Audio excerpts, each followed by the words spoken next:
Funding for To the Contrary provided by the Cornell Douglas Foundation, committed to encouraging stewardship of the environment, land conservation, watershed protection, and eliminating harmful chemicals. Additional funding provided by the Colcom Foundation, the Wallace Genetic Foundation, the E. Rhodes and Leona B. Carpenter Foundation, and by the Charles A. Fruoff Foundation. This week on To the Contrary. First, Texas State Senator Wendy Davis's rise to women's rights stardom. Then, victory for same-sex marriage with legal battles to come. Behind the headlines, Flexism. What's that? We'll enlighten you.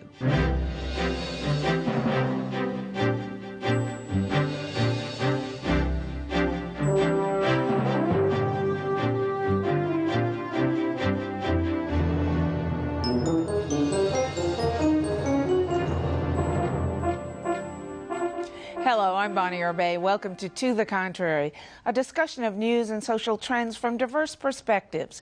Up first, Wendy Davis's fight continues. Texas Governor Rick Perry is calling the state legislature back into session for another go at anti-abortion legislation killed this week by a marathon filibuster. That filibuster shined a national spotlight on Texas State Senator Wendy Davis. She stood for 11 hours in pink running shoes, reading testimony from women and doctors who would have been impacted by the law. Unable to lean on anything, take a break, or a sip of water, she was buoyed on by #StandWithWendy celebrity tweets and cheering supporters.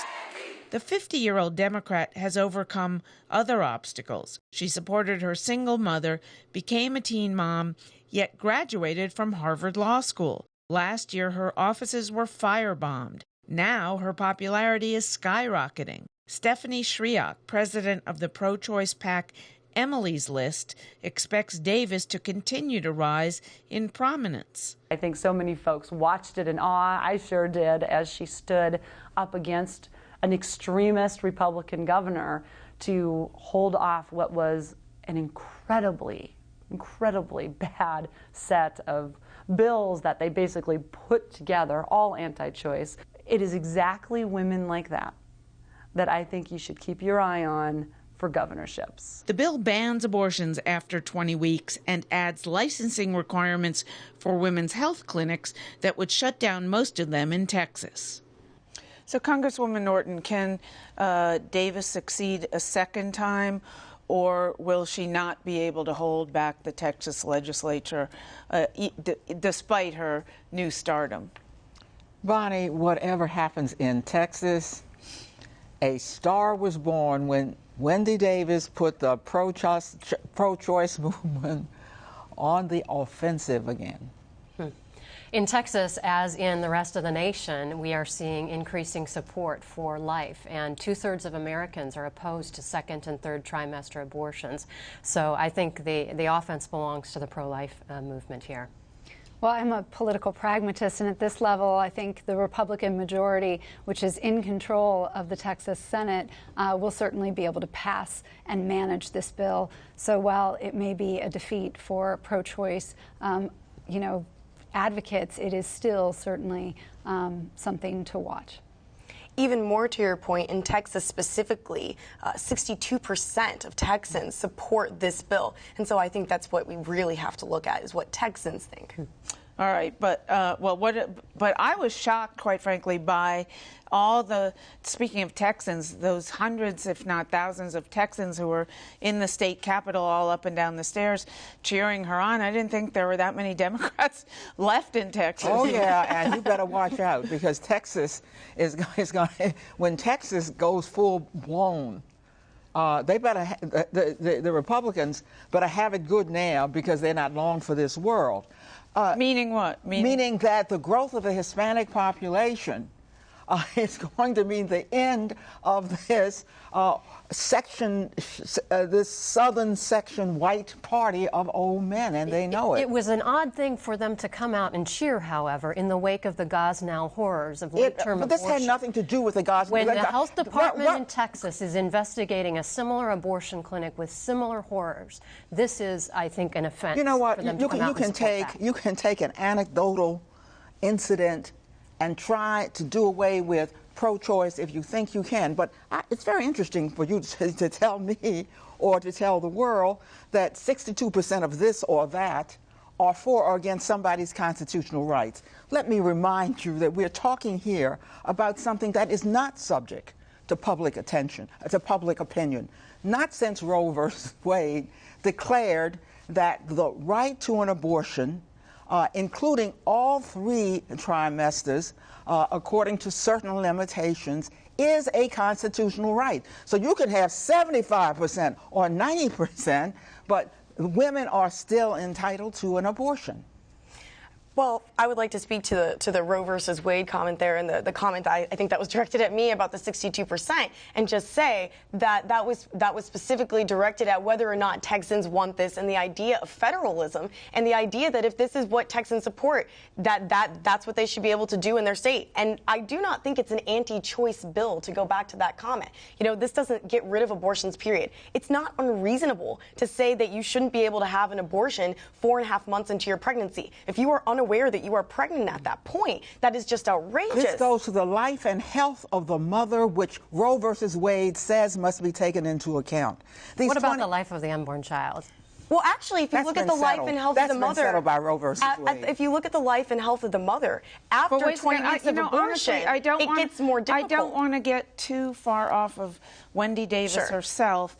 You know, the abortion debate we can have, and we have had a million times, but Wendy Davis herself just has amazed the nation, particularly coming from Texas, because of its because it has a governor who holds in stadiums prayer rallies and still gets elected governor, where that wouldn't happen in a lot of states. What do you think about her coming to stardom and getting so famous and coming up against the majority in Texas? I don't think it's gonna go anywhere. I mean, you look at how many terms Perry had, and then you had George W. Bush before that. I mean, I think that she may be a star in the pro-choice movement and progressivism, but as far as how high her star is going to rise in Texas, I don't think it rises very far. Well, and this becomes the problem sort of with a lot of elected officials in these states that are very red or very blue. You know, you can look at somebody who is a very real star within the Democratic Party, Representative James Clyburn, and, you know, he's not going to be able to go very far in South Carolina other than a House member from that district. Now, that allows him to have large voice because he's long time been a part of the party, but he's still sort of prevented from successfully running for governor, as Wendy Davis may well be. Well, yeah, I mean, she might be able to get the Democratic nomination. Could she, at this point in time, become governor? You know, most likely not. On the other hand, Lyndon Johnson, who was president of the country and came from Texas as a senator and was a Democrat at a time when the state was way majority Democratic, could she lead a change? But, you know, states, parties go back and forth all the time. Could she lead a change? Does she have that kind of star power? Well, I certainly think she has enough power to sort of increase her own visibility. And eventually, you know, if a Democrat were to win the presidency again in 2016, that would make her sort of a perfect person to put into a national executive nomination But spot. Being the hero for late-term abortion is not going to make one popular with the United States of America. Well, but there is a difference of opinion. What you are terming late-term, the Supreme Court did not term late-term. Okay, but the abortion. second and third trimester, a strong majority of Americans are opposed to abortions in that time period. Now, what I'm marveling at is the enormous amount of coverage that she has gotten versus the almost complete lack of attention that was given to this Philadelphia abortionist who was convicted of murder and had terrible, gruesome. While his trial was going, I know that was a complaint of conservatives in the very beginning, but once his trial started, it got pretty enormous like 4 attention. months, like months after it started, it got some attention. And that was a result of conservatives bringing attention to it. In fact, most of the mainstream media has credited conservatives with bringing attention to that. There's no pattern there. You know, there was a terrible, terrible crime. But you see the crime in Philadelphia, you say they're looking for one in Texas, and that is not going to shape what people feel about a basic constitutional right. Well, all right, let us know what you think. Please follow me on Twitter at Bonnie Urbay. From abortion rights to marriage benefits. Once California, as expected, approves same-sex marriage, almost 1/3 of Americans will live in states where it's legal. Next up, after this week's pair of same-sex marriage rulings from the Supreme Court, is a series of state-by-state battles that could expand it to more than the current 13 states and the District of Columbia. Jubilant LGBT couples are sifting through the myriad of tax, pension, and immigration law benefits they earned when the justices struck down part of the federal Defense of Marriage Act, known as DOMA. The part of DOMA that still stands allows states to refuse to acknowledge marriages of gay couples from other states. President Obama has directed the Attorney General and Cabinet to, quote, ensure this decision, including its implications for federal benefits and obligations, is implemented swiftly and smoothly, end quote. Gay rights supporters say their work is not done until same-sex couples can marry in every state. This is our lives. Yeah. This piece of paper, it's fantastic, and I'm deeply, deeply indebted to the Supreme Court for finally giving us equality. But every single day, thousands upon thousands upon thousands of gay people can't put partners on health insurance. They can't legally inherit their partner's estate. Civil rights is here today! That is a major win, and it's a step forward in the right direction, and it's something that we will keep fighting for, state by state, so we can have marriage equality coast to coast across all the amber waves of grain, as the national anthem goes.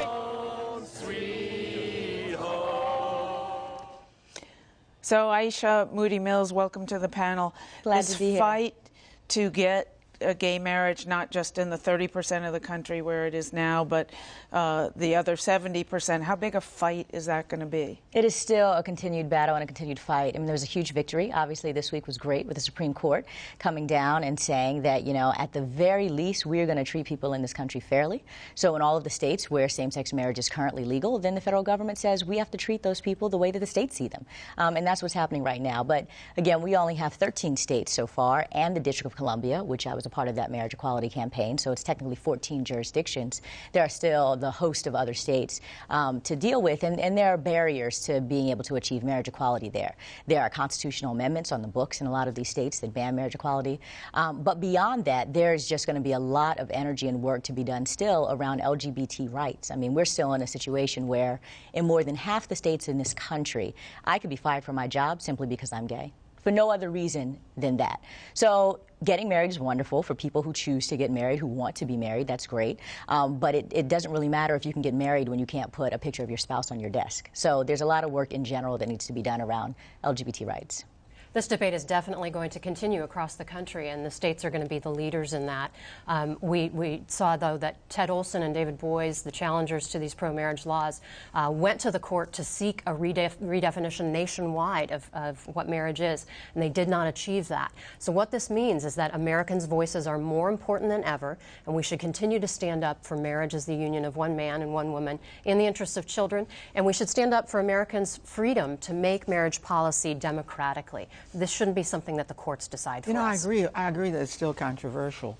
But what I thought would not be controversial is the Defense Against Marriage Act. Here's an act that we passed in the late 90s in Congress, which I would think libertarians... You said defense against, you know, the name of the bill was the defense of... Sorry. You caught yourself. I didn't mean that. We passed this in the late 90s, overwhelmingly, by the way, Democrats and Republicans. President Clinton signed it. But if you take away the gay overlay of this bill, you would have thought that conservatives, small government federalists, and libertarians would have been appalled that the government would say that the states could not recognize whatever marriages they desired, since marriage is entirely a state function. Well, in reading the Scalia dissent, I have to tell you, I covered the court for 9 years, and I'm a closet lawyer. I just outed myself, I guess. But Scalia's dissent, which was brilliantly written, I commend it to everybody. Yes. He's the best writer on the bench, on that bench, no doubt. But it was all about how the Supreme Court made itself too important and overrode Congress. Now, if he's truly a conservative and truly a states' rights person, he should have been on the other side of this case. That's just one of the many pieces of hypocrisy with all of this, right? You know, I want to go back to a point that you made. This is absolutely a critical time for American voices. And what's been really interesting to watch in, you know, the short amount of time that I've been participating in this work is that we have seen so much momentum, not politically. I mean, I know we all kind of like to sit around and play the political shots about this, but when we look at the general public's opinion, the overwhelming support, particularly among millennials, among communities of color that are like on the rise, and among the entire country, something like 90% of people think that gay people should be treated like everybody else in America. You also have more than half of Americans significantly believe that gay people should be able to get married to whoever it is they love. And so history, the moral arc of history, is absolutely on the side of equality and always has been. And you're seeing the public sentiment follow that as well. Well, speaking of millennials and libertarians, as a lot of young people who are center-right tend to trend libertarian with a lowercase l. I don't think that you're wrong in what you said before, Delegate Norton, that young people and libertarians do tend to favor the decision that was made because it should be up to states to determine this, going back to what I said earlier about states' rights. However, when you jump to the other case, what makes me upset is that in that case, they said that the state has the right to determine it, but the people of the state don't have the right to determine. That referendums apparently mean nothing, and that what people directly voted on, that the state can override that. That's actually a misinterpretation of what that was. So if you actually interpret it to be what happened, is that in most places, and this is something you could speak to in terms of the District of Columbia, because it's also the law here, there is not a situation, and there should never be a situation, and this is what was ruled on in California, where people can vote on the basic civil rights of their neighbors. We're not talking about deciding who the local dog catcher is going to be here. We're not talking about deciding whether, you know, you're going to have like new streets paved tomorrow. This is about the fundamental core equal rights and civil liberties of neighbors. And so what the law says is that you can't vote on that, and that's why that was overturned. All right, quickly. I was just going to say, unfortunately for legal precedent, I worry what this will do to other referendums in California. That's all. All right. And thank you very much for joining us for this segment. Appreciate it. Behind the headlines, Flexism. Many women rely on workplace flexibility, but since Yahoo CEO Marissa Mayer banned telecommuting at the web giant, the practice is under increased scrutiny. Carol Evans, president of Working Mother magazine, says Flex is under attack. The way that hits a middle manager or a person who's not sophisticated about Flex is this: hey, that woman CEO, she is pulling people back and saying they need to work elbow to elbow. Maybe we need to do that too. Hey, there's a woman who's talking about the problems of flexibility. Let's examine the problems ourselves. And so instead of Flex being the rallying cry that we're all championing, it suddenly becomes an issue to look at and examine. Carol Evans coined a new word for this kind of disparagement: Flexism. The word Flexism connotes to racism, sexism, ageism.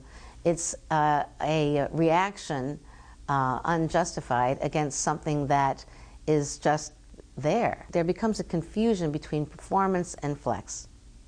So if someone is working remote, or at home 2 days a week, or coming in on a different schedule, and there's a performance issue, the middle manager then says, this is a flex issue.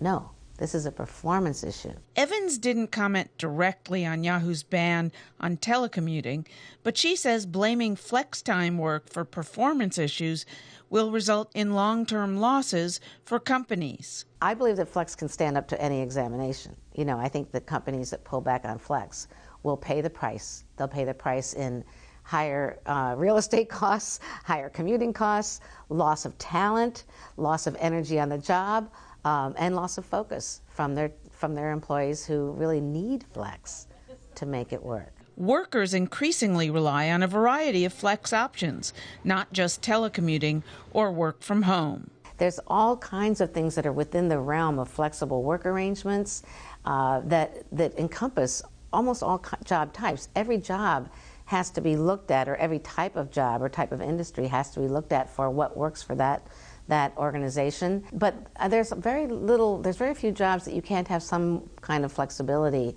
And this kind of arrangement is becoming the norm among young people. Evan says younger generations expect flexibility in their jobs.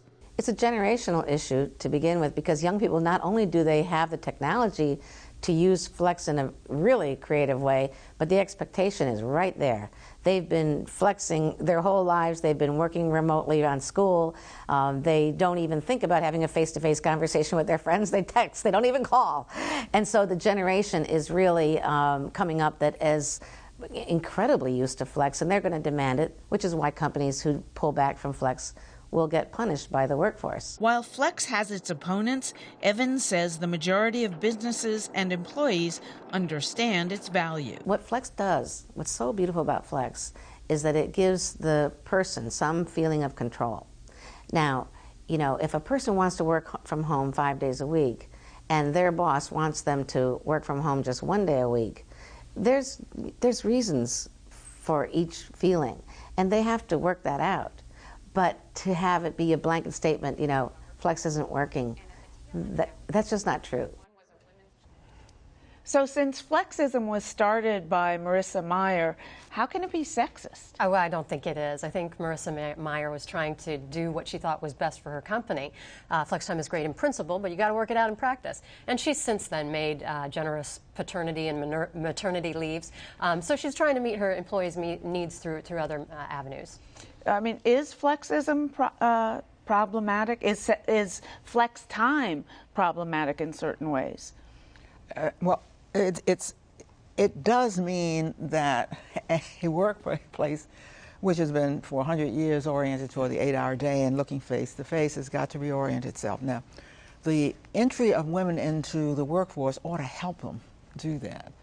I don't understand how the average woman, in fact, takes care of a kid or two, works 8 hours a day in a country that has absolutely no child care unless you can pay for it yourself, tends to what women still disproportionately tend to.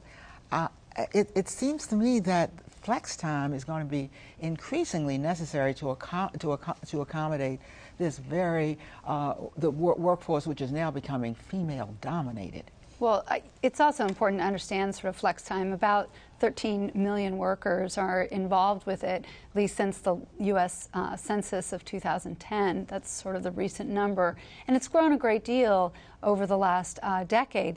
But I think that to describe sort of this attack against flex time as being flexism is really sort of indulgent and demeans a lot of the other very serious issues like discrimination against women, minorities, and those of other sexual orientations.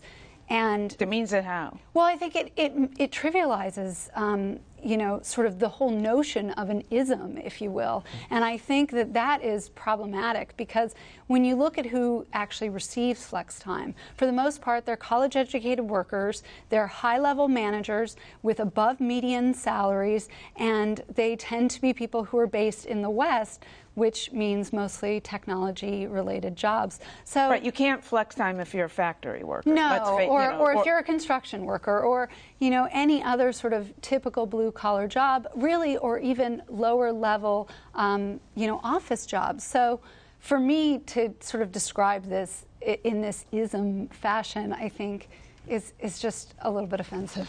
Well, as a conservative, I'm actually very pro flex time, as you would call it, because, you know, being pro family, it gives women a lot more opportunities to be able to spend time with their family. Can we stop for a second? Women a lot more time. But men as well, too. Right. Well, that's my point. Families. Women and men. And I was thinking, you know, when you said women who have a child or two, get their partners or husbands to help them out, and that's half the battle. No, the other half is women increasingly don't have husbands. Right. Well, families. It gives families, men or women, whoever wants to stay at home with the children, more time to be at home with their children and also have a job. But to speak to millennials, since I guess I'm the designated TTC millennial speaker these days. And thank you for that. To speak to millennials, I do think there's a certain point, though, where Flexism becomes very demanding, where when you expect it rather than see it as a benefit of where you work. I recently had someone demand it who was going to work there to be able to work from home all the time, which is, you know, can get extreme. And we are out of time, and that's it for this edition of To the Contrary. Please follow me on Twitter at Bonnie Urbay and at To the Contrary, and visit our website, pbs.org/To the Contrary, where the discussion continues. And whether you agree or think to the contrary, please join us next time.